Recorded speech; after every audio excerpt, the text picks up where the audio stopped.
यो किङ शेख मोहम्मद बिन रसिदको इन्टरभ्यू मैले पहिला नै हेरेको थिएँ, अहिले टिकटकमा क्लिप आइरह भएर मैले यसो फेरि युट्युबमा हेरेको होइन। एकदमै यत्तिकै दुबई भएको होइन कि गाइज होइन। 2007को माइन्डसेट, त्यो बेलामा इन्टरभ्यू लिँदाखेरिको mindset Why do you want everything to be the biggest, the tallest? Steve, why not?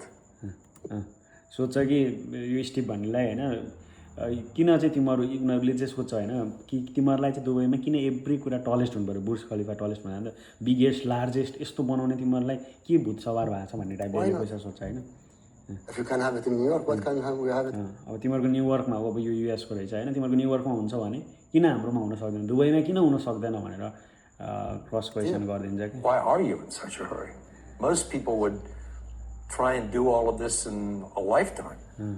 Why are you in such a hurry? किन तिमीलाई यति धेरै हतार? धेरैजनाले चाहिँ लाइफ टाइम प्रोजेक्ट बनाउँछ, यो जीवनभरिमा गर्ने प्रोजेक्ट बनाउँछ। तिमीलाई चाहिँ 5 वर्षभित्रै बनाउनु पर्ने किन यति धेरै रस, किन यति धेरै तिमीहरूलाई हतार भनेर सोध्छ कि पत्रकार। 5 years.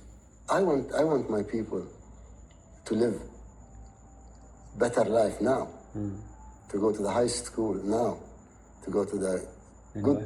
देख्नुभयो उसले चाहिँ मेरो जनताले चाहिँ अहिले नै राम्रो लाइफ जिएको देख्न चाहन्छु, मैले अहिले नै राम्रो स्कुल गएको देख्न चाहन्छु, अहिले नै सेक्युरिटी बेटर बनाउन चाहन्छु। I don't want to wait for 20 years भन्छ कि 20 वर्ष मलाई कुर्नु छैन, मलाई अहिले 5 वर्षभित्र नै अहिले नै चाहियो भनेर त्यो अनुसारले माइन्डसेटले हिँड्या भएर चाहिँ दुबई भएको गाइज होइन। अब हामीले चाहिँ दुबई बनाउनलाई धेरै हेल्प गऱ्यौँ, हाम्रा धेरैजना वैदेशिक रोजगारमा गएर हाम्रा दाजुभाइ दिदीबहिनीहरूले धेरैले श्रम बेच्नु भएको छ दुबईमा।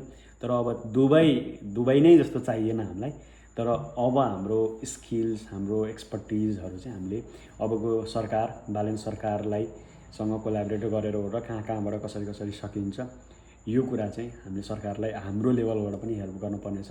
सबै कुरा हामीले सरकारबाट एक्सपेक्ट गरेर मात्रै पनि हुँदैन, तपाईँ हामी चेन्ज हुन जरुरत छ। पहिला सरकार त अब चेन्ज भइसक्यो होइन, तपाईँ हामीले पनि आफ्नो बानीमा हाम्रो व्यवहारमा सुधार ल्याएर आउनुपर्नेछ। र यस्तो माइन्डसेट भएको योभन्दा कडा माइन्डसेट भएको हामीसँग अहिले राजा समान नै प्रधानमन्त्री हुनुहुन्छ।